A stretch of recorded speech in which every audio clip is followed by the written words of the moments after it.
everyone. My name is Carrie Cusson. If we haven't had the opportunity to meet at Pace Head Starts, and I am the yoga teacher and social worker, and I teach at both locations, both at Smith Street and at Madison Street. And normally what I was doing when I was coming in to teach children's yoga classes was I was coming in once a month to teach about 20 to 30 minute classes. And if so, your kiddos have been there for a few years. It's likely that they've been taking these classes with me for a few years as well. So I am sending this video out today to you, caregivers in particular, to share some of my tools, or they're not my tools exactly, they are accessible to everyone, but share some tools regarding yoga and mindfulness, and the reasons why we do these practices, right? So you may have heard or read somewhere, or maybe you even practice yourself and know that the benefits of practicing yoga and mindfulness include better sleep, greater emotional regulation, an increase in gross motor skills, having that connection to the body for kids, in addition to things like greater peace of mind, or just an overall greater feeling of wellness or well-being for your mind and your body. So some of the tools that I would like to share with you today, I'm going to show you and practice a few breathing exercises and some really small movement exercises. I'm not actually even going to be standing up today, so these are just ideas for you to be kind of incorporating into your daily routines. You don't have to be a yoga teacher to invite your children to move with you in these certain ways, or to invite in some deep breaths, right? Because we all need some deep breaths during this time, right? I'll even pause right now and take one myself. Right? We tend to get wrapped up in the busyness of life. Things move so fast, and now with this global pandemic, there are things slowing down, of course, right? Our lifestyle in certain ways is slowing down, but at the other end of it, there are things that are moving faster than ever, which includes a lot of the information that we're getting, the news. Things are going quickly. So these exercises are great just to slow down and to connect with both yourself and with your children at home.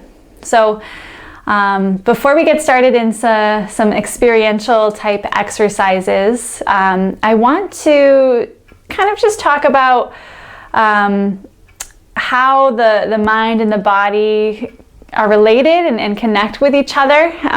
Of course, our head is connected to our body and our brain is inside of our head. And so, me being able to move my hand is dependent on these connections from my brain to the rest of my body. So when we do movement type exercises, like yoga poses, for example, we are just strengthening that connection from our mind to our body. And then when we do breathing exercises or even meditations, what we're doing then is helping to train our mind and our brain how to continue staying in the present moment, right? So in another video, I'm going to offer some of these exercises specifically for you, for the adults. So I'll get into that a little bit more, but this video is specifically for how you can work with your kids doing yoga and mindfulness at home.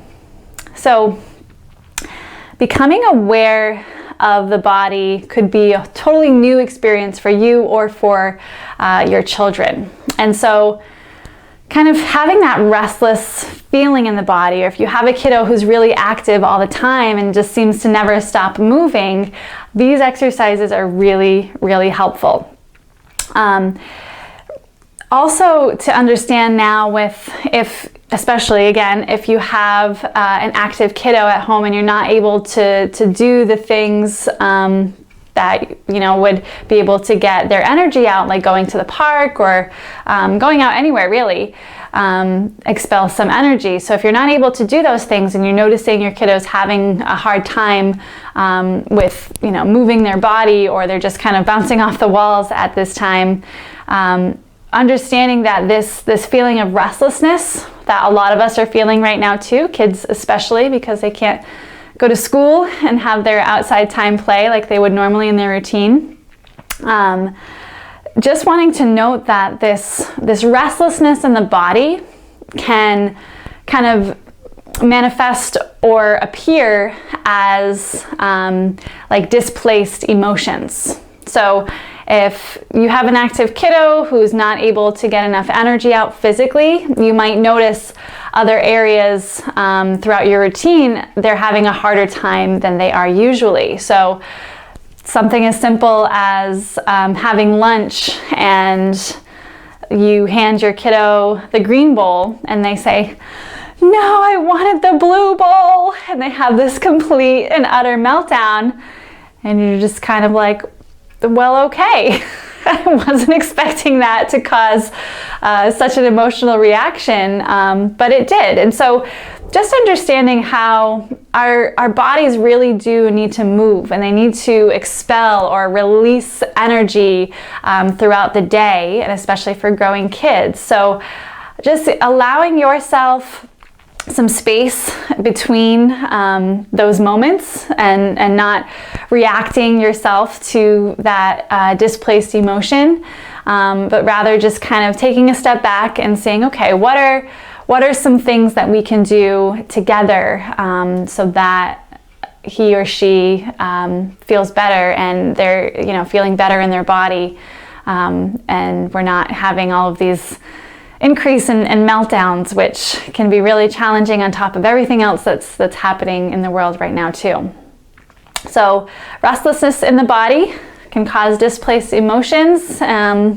So how do we move from that? Well, kids are learning to self-regulate, and they look to us as role models to see how we respond to certain things. So, you know, I'm not sure about you, but for me, getting older and realizing like, oh wow, I never thought like I would act like my parents, or act like my caregivers, or my grandparents, or my aunts, or my uncles, but all of these adults that we surround ourselves with as children, or they surround us really as children, really do have a huge impact on our habits, and how we choose, or sometimes unconsciously choose, how to behave in certain situations. So that's just kind of like bringing the mirror back and understanding that your behavior, your responses, your language, even your body language, your tendencies,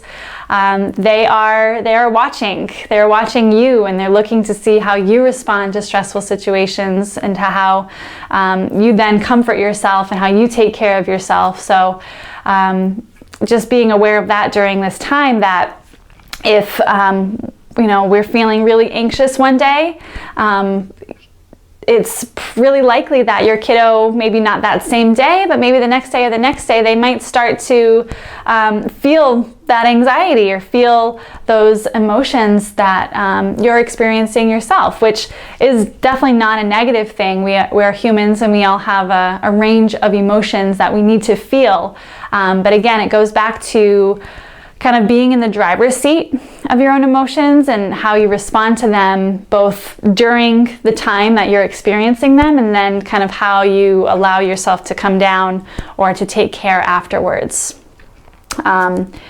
So let's talk about some activities that you can do at home with your kiddos. So when asking to do an activity with them, some kiddos are usually just like, yeah, let's do it.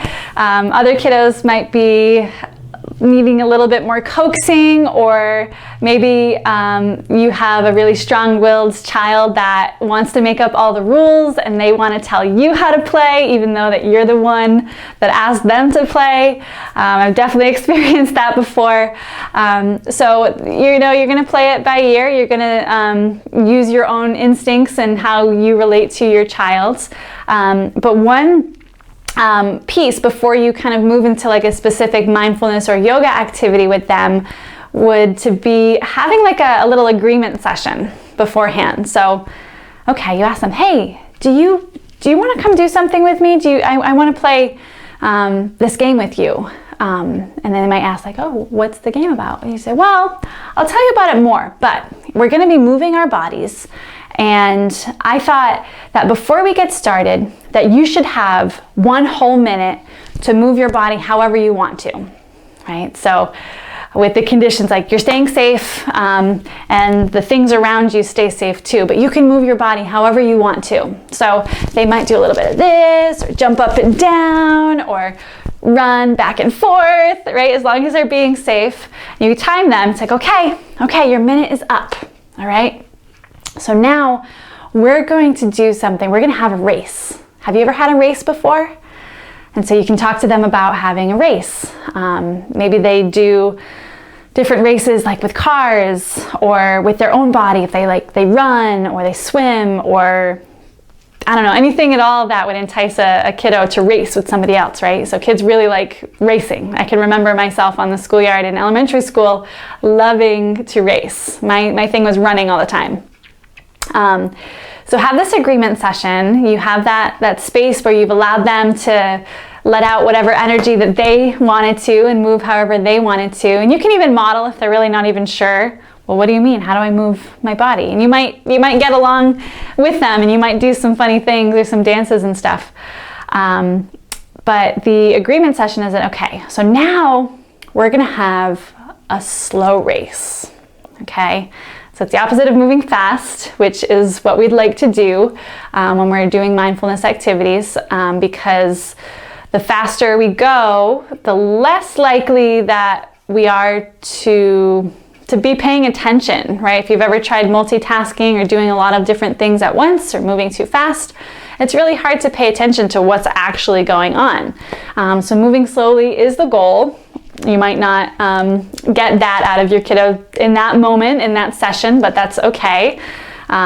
These sessions are short, and you can sprinkle them in throughout the day. You don't have to, make it like we're doing this now, and this is how long we're doing it for. It's just really free flowing. So let me go back again. I digress. Back to the slow race, right? So, okay, we're gonna have a slow race. And you can do this in a lot of different ways. Get creative, however you want to move your body. You could do one body part at a time. I'm just gonna demonstrate how you might use the slow race for your arms only. Okay, so I'm gonna pretend that I'm a parent right now, and I'm going to propose this slow race to my kiddo. Okay, so hey, all right, so we're going to have a slow race. So whoever is the slowest wins this race. And you don't have to have a prize or anything like that, but maybe the prize is you get to pick the movie tonight if you win, okay? So we're going to do a slow race with our arms. And what we're going to do, we're going to start sitting nice and tall. Put your hands on your knees. And then whoever reaches their hands all the way up overhead like this, the slowest, will win the race. But the rules are, you can never stop completely. You always have to keep moving. Okay? So let's go. Okay, so now I'm just going to show you what that might look like and how slowly you might be able to do that. Right, so what this is doing, it can be really challenging for both you and your kiddo. But what this does is brings awareness to the body. And that's what we want. We get trapped up in our mind and our thoughts a lot of the times that we don't become aware of our body. So I'm doing this a little faster even than you could do this at home, but you get the idea, right? So that's just bringing the kiddo into the moment, into their body, to slow down, right? And so with repetition of these types of exercises, what we're doing is we're continuing just to kind of, it's almost like repaving that road, right? Where all this repetition, we're kind of allowing it to sink into their minds and their bodies more and more, so that it's almost like they're training themselves on how to slow down and how to be present in the moment, rather than wrapped up in thoughts or emotions that, again, might be displaced. So that's just one exercise that you can do, is the slow race. Next, I will demonstrate, let's see, how about some breathing exercises?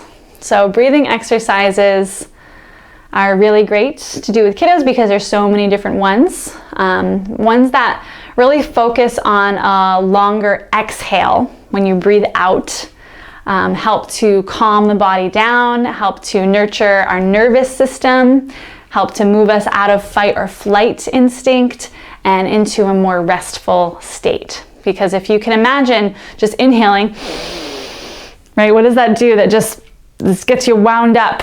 Your shoulders come up to your ears, you might get stuck in your breath, but it's all about the release, letting go, right? So this breath is sure to put a smile on your face and your kiddo's face. You know, again, kids are really good at testing their boundaries, so they might take it a little too far because it gets really silly. But maybe you just do 3 of these breaths, just to bring some lightness into your day. So I call these either horse breath or motor breath, because the sound that you're making with your mouth. So it's really silly. So I'll just demonstrate what it's like. So you're just kind of letting your cheeks and your lips go loose as you exhale. So it looks like this.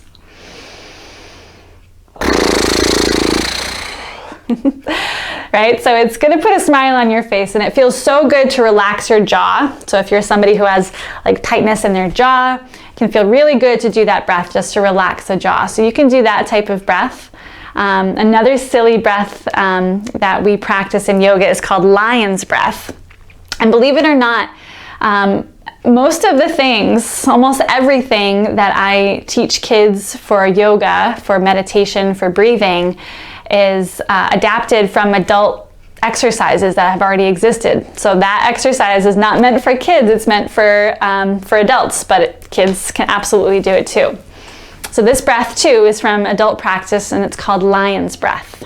So as you can already imagine, the exhale, we're going to be making like a sound. It's more of like a kind of sound rather than an actual roar.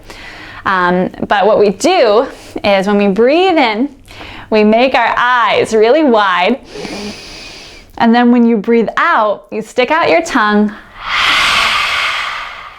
and you push out the exhale.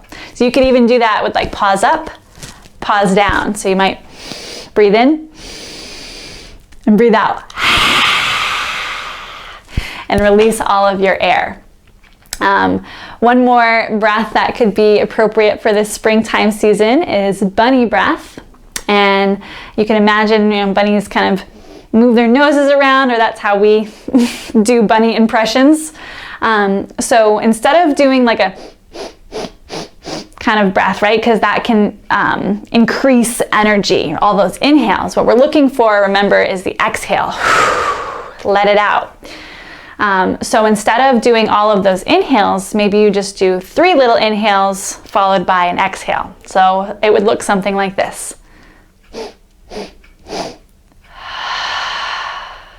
Right, something like that. And good old-fashioned deep breaths are pretty great too. In the classroom, I have something, I should have brought it with me just so you could see, but a lot of your kiddos' teachers have a breathing ball in their classroom now too. And so essentially it's just this ball that expands when you pull it open and then it closes and comes back to its original shape when you close it. So I use that tool for breathing exercises, but I always remind them that you don't have to have this ball to take nice deep breaths. You can imagine, use your imagination to have this ball held right out in front of your body, and when you breathe in, it gets bigger, and when you breathe out, it gets smaller. So you can do that with your kiddos too. And again, these aren't meant to be like back to back to back kind of exercises, but just tools to hold on to. Maybe you can even take a few notes of this video, just things that you can do with your kiddo throughout the day, especially when you can sense, oh no, like they've got a lot of energy right now. Like what can we do to help release some of that energy and bring them to kind of ground down into their body?